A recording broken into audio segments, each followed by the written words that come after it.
नमः श्रीवर्धमानाय निर्दूत कलिलात्मने सालोकानां त्रिलोकानां यद्विद्यादर्पणायते।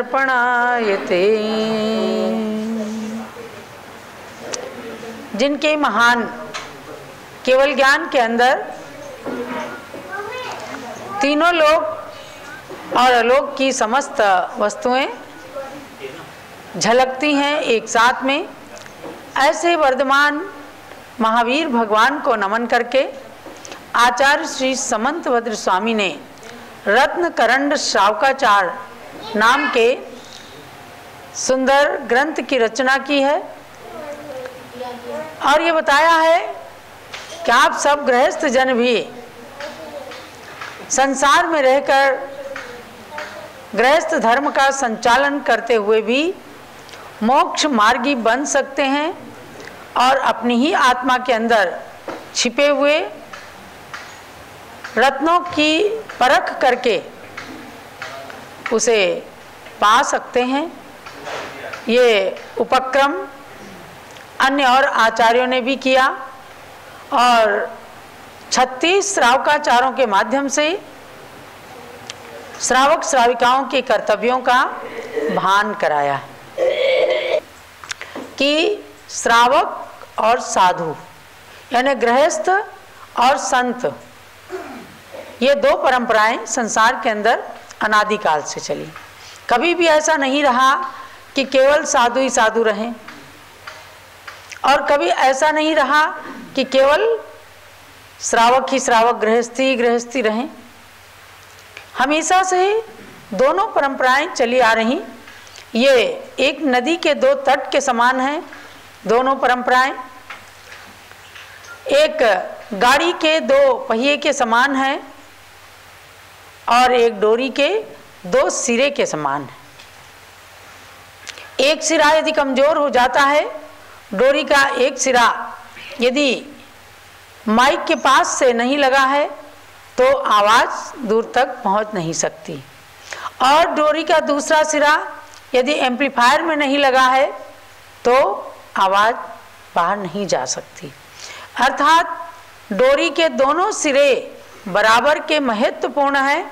जैसे ऐसे ही गृहस्थ धर्म और मुनि धर्म, यति धर्म, संतों का धर्म दोनों ही बराबर के महत्वपूर्ण हैं, क्योंकि साधुओं की चर्या का निर्वाह कराने का दायित्व भी गृहस्थों के ऊपर ही होता है। इसलिए गृहस्थों को भी बताया कि आप अपने को कमज़ोर मत समझें, आप अपने अंदर मानवता को, इंसानियत को जागृत करें और आप बहुत कुछ कर सकते हैं। और समय समय पर यहाँ तक भी बता दिया कि यदि आप उत्कृष्ट भावों के साथ अष्टमी चतुर्दशी को या किसी पर्व के दिन या जब भी मन में आया एकांत में बैठ करके आत्मा का चिंतन करते हैं तो समझो उस समय आपकी अवस्था भी एक संत से कम नहीं होती। समझे सिद्धार्थ? अगर बैठ करके अपने लाइफ का ब्लूप्रिंट बनाते हैं और चिंतन करते हैं कि आज दिन भर में हमने कितनों का उपकार किया, हमने कितने प्राणियों के साथ मैत्री भाव का प्रदर्शन किया, हमने किसको गाली दे दी, हमने किसका दिल दुखाया, हमने किसके घाव पर मलहम पट्टी करी, तो अपना ब्लूप्रिंट स्वयं को समझ में आता है। और फिर भगवान के सामने कहते हैं, हे भगवान मिच्छामे दुक्कडम, अर्थात अपने पापों का प्रायश्चित एक शब्द के अंदर हो जाता है।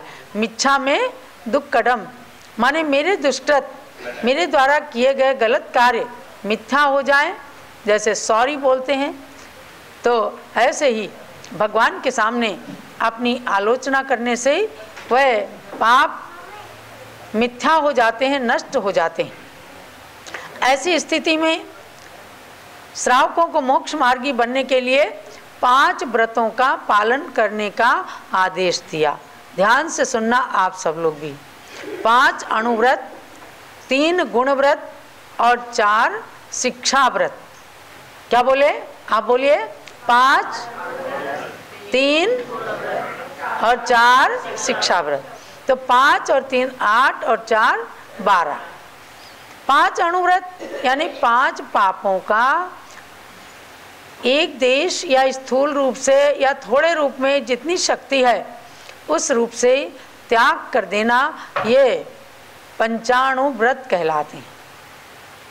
क्योंकि व्यक्ति को पाप से दूर करने के लिए और पुण्य की ओर बढ़ाने के लिए आचार्यों ने प्रयास किए हैं, प्रयत्न किए हैं, वरना तो सब लोग संसार के कीचड़ में फंसे हुए हैं।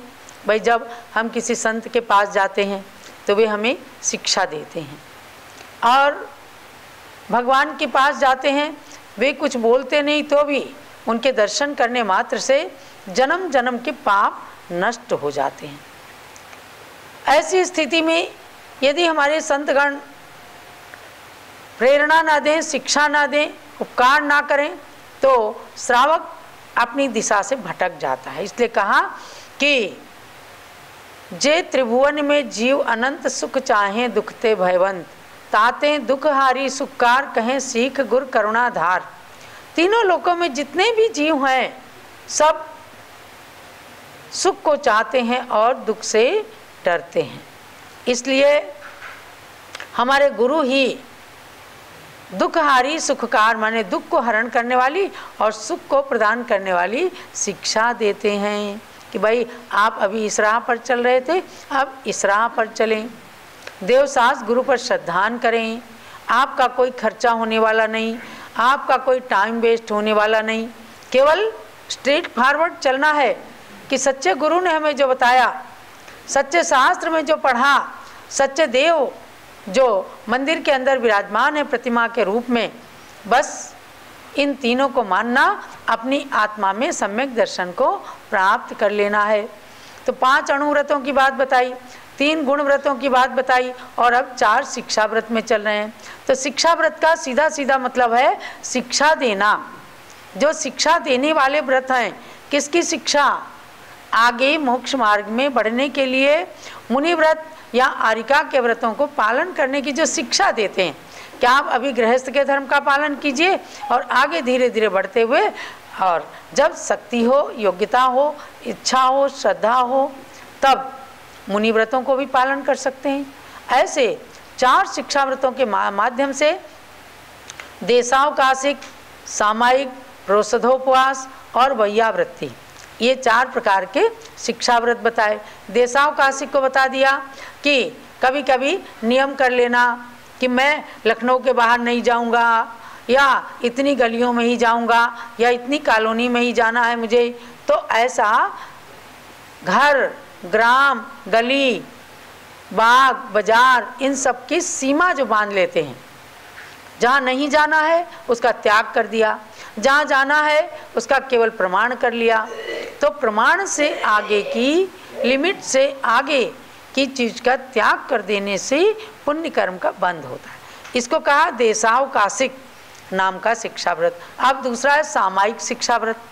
तो सामायिक शिक्षा व्रत तो सब लोग जानते हैं कि भाई बैठ करके सामायिक करना, माला फेरना, भगवान का नाम लेना, चैत्य भक्ति, पंच गुरु भक्ति आदि पढ़ करके भक्ति पाठ करना, पुनः ध्यान करना, ये सामायिक है। सामायिक के शब्द की, समय शब्द की व्युत्पत्ति भी बताई है कि लोग पहले सामायिक कैसे करते थे, आज भी उनका अनुसरण करने वाले सामायिक कैसे करते हैं। तो हम आते हैं 98 नंबर के श्लोक में, 98 नंबर के श्लोक में आते हैं, पढ़िएगा। मूर्धरुह मुष्टिवासो बंधम पर्यंक बंधनम चापी स्थानमुपवेशनं वा समयं जानन्ति समयज्ञाः जब तक चोटी में गांठ लगी रहे या मुट्ठी बंधी रहे, या वस्त्र हमारा बंधा रहे, या पर्यंकासन लगा रहे, या खड्गासन से खड़ा रहूं, या बैठूं किसी सुखासन से, जब जब तक यह विधि हो तब तक ही वह समय कहा सामायिक से। एक बड़ी अच्छी प्रक्रिया बताई। पहले के समय में क्या है, घड़ियां नहीं हुआ करती थी। घरों में देखते थे कि भाई अब शाम का समय, देखो यहाँ तक धूप आ गई है, अब भोजन चढ़ाने का बनाने का समय आ गया है। सवेरे जैसे ही सामने की दीवार पे धूप आई, भैया अब सवेरा हो गया और अब साधुओं के आहार उठने का समय आ गया, आहार की बेला आ गई। अब घड़ियाँ हो गई। जब घड़ियाँ नहीं थी तो तरह तरह के नियम आदि लोग कर लेते थे कि सामायिक हमें कैसे करना है। कोई चोटी बांध लेते थे और ऊपर से कि जब तक ये चोटी बंधी रहेगी तब तक मुझे स्थिरता से बैठ करके सामायिक करना है, या मुट्ठी बांध के बैठ गए कि हमें तब तक मुट्ठी मेरी बंधी रहेगी, और जब तक मुट्ठी बंधी रहेगी तब तक मुझे स्थिरता से सामायिक करनी है, प्रभु का नाम लेना है, सब जीवों के प्रति मैत्री का भाव रखना है, और वस्त्र को बांध करके या पर्यंक आसन से बायां पैर दाहिने पैर की जांघ पर और दाहिना पैर बाएं पैर की जांघ पर, इसे कमलासन या पर्यंक आसन कहते हैं। और या खड़े होकर के खूब देर तक खड़े हो गए, जिनकी जैसी शक्ति है। पूज्य माता कई बार बताती हैं, हमने आचार्य शिव सागर महाराज को, आचार्य चंद्र सागर महाराज को, इनको जेठ की दोपहरी में भी मंदिर की छत पर एकदम खड़े होकर के और तपती दोपहरी में भी खड़े होकर के सामायिक करते देखा है। समझे, ये ज़्यादा समय की बात नहीं है, ये 50 साल से 80 साल के बीच की बात है। यानी शक्ति धीरे धीरे घट रही है। आज अंदर बैठे बैठे भी लोगों को जुकाम खांसी हो रहा, तबीयत खराब हो रही है। और पहले के संत बड़ी बड़ी तपस्या करते थे। आज मैं देखती हूँ कि ज्ञानमती माता जी जितना 88-89 साल की उम्र में भी कर लेती हैं, उतना आज के बच्चे तो बिल्कुल हम लोग तो कर ही नहीं सकते। तो ये शक्ति के ह्रास का युग आया है, क्योंकि हुंडाव सर्पणी काल चल रहा है। आपने देखा सवेरे ज्ञानमती माता ने केशलोच किया, कई लोगों के फ़ोन आए कि इतनी वृद्ध अवस्था में भी माता को उपवास क्यों कराते हो। अरे हमने कहा भैया आज तक का कभी रिकॉर्ड ही नहीं है कि इन्होंने किसी स्थिति में कोई कंप्रोमाइज़ किया हो। बड़ी बड़ी गंभीर गंभीर बीमारियां आई, टाइफाइड हुआ, डबल ट्रिपल जॉन्डिस हो गया, उठने की शक्ति नहीं रहती थी। लेकिन डायरी में देखा कि जैसे ही 3 से 4 महीने पूरे होने वाले हैं, बस लाव राख दो और केशलोच करना है और उसके साथ उपवास करना है। इनका कहना है कि खाते खाते अनादिकाल निकल गया, और आज भी यदि हमें शरीर को साधना है, आत्मा के निकट पहुंचना है, तो इन नियमों का, छोटे छोटे नियमों का पालन करना पड़ेगा। वरना शरीर के लिए तो हम जितनी छूट देते जाएंगे उतना ही वो मांगता ही चला जाएगा। तो महानुभाव, सामायिक समय माने आत्मा। समय का एक अर्थ ये है टाइम, और एक अर्थ है समय सार माने आत्मा का सार।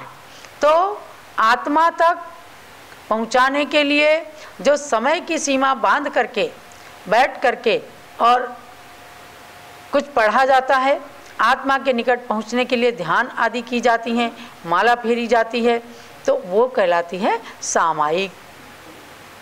जो व्रती हैं, प्रतिमाधारी हैं, 2 प्रतिमा 3 प्रतिमा 7 प्रतिमा ले लेते हैं, उनका तो नियम हो जाता है 2 प्रतिमा वाले को 2 बार सामायिक करना, सुबह शाम। 3 प्रतिमा से फिर आगे साधु बनने तक 3 बार सामायिक करना आवश्यक होता है। मैंने आपको कहा है कि सामायिक शिक्षा व्रत के अंदर ही एक दिन मैं आपको विधि पूर्वक सामायिक सिखाऊंगी। जो अंगार धर्माव्रत, मूलाचार, षटखंडागम, आचार सार इन ग्रंथों के अंदर वर्णित है, और साधु संघों में हम लोग प्रतिदिन सुबह से लेकर शाम तक में 3 बार सामायिक करते हैं। उसको करने से लाभ क्या है, यानी कि जो हमने दिन भर में पाप इकट्ठे किए हैं, किसी को दुर्वचन बोल करके, कुचेष्टा कर करके, मन को खराब करके, वचनों को खराब करके, काय की चेष्टा कुछ गलत करके, तो उन सब का क्षालन होता है, वे सब नष्ट होते हैं। इसीलिए सामायिक की जाती है, अर्थात जो समय का कुछ बंधन करके सामायिक का काल निर्धारित किया जाता है, वह सामायिक नाम का शिक्षा व्रत कहलाता है। ऐसी सामायिक हर श्रावक को करना चाहिए। जो नहीं भी व्रती हैं वे भी सोचे हमें एक समय तो सामायिक करना ही है, समझे ना। 24 घंटे होते हैं। अगर हम आपसे कहें कि कम से कम 24 घंटे में चलो 8 घंटे शरीर के घर के पोषण में लगा दो, 8 घंटे सोने होने में लगा दो, 8 घंटे धर्म के लिए, तो नहीं हो सकता। 8 घंटे बहुत होते हैं। कम से कम करके 1 घंटा यदि अपनी आत्मा के लिए निकाला जाए, चाहे उसमें मंदिर का दर्शन करें, तीर्थ यात्रा के लिए जाने का पुरुषार्थ करें, स्वाध्याय करें, माला फेरें, अच्छी बातों का चिंतन करें, तो अपनी आत्मा के लिए परोपकृति मुत्सज्य सोपकार परो भव। पर का उपकार तो खूब किया, जन्म जन्म में पर के लिए जीते आए, अब अपनी आत्मा के लिए जीना है। और एक समय हर व्यक्ति को सामायिक करने के लिए निकालना चाहिए। अमित गति आचार्य ने भी सत्वेषु मैत्रीम गुणेषु प्रमोदम क्लिष्टेषु जीवेषु कृपापरत्वम माध्यस्थ भावम विपरीत वृत्तौ सदा ममात्मा विदधातु देव। ऐसे कहा कि प्राणी मात्र के प्रति मैत्री रखो, गुणी जनों के प्रति प्रमोद की भावना, आनंद की भावना। अरे देखो कितना गुणी व्यक्ति है, मेरे अंदर भी ऐसे गुण आ जाएं, ये सब सोचते हुए। वरना क्या है, लोग सामायिक करते हैं, हाथ में तो माला है, दुकान पे बैठे हैं, तो क्या होता है कि आया बंदर आ गया, कोई ग्राहक आ गया, तो उस तरफ मन चला जाता है। सामायिक में समता भाव, गुड़ की भेली कुत्ता खाओ। क्या कहा कि भाई सामायिक करना, तो सामायिक करने बैठा, अब कुत्ता आ गया, गुड़ की भेली ले जाने लग गया, तो दूसरे को इशारा करने के लिए उसने क्या कहा, मेरे तो समता भाव है, अब गुड़ की भेली कुत्ता खा रहा तो उसे तुम संभाल लो। ये सामायिक में दोष है।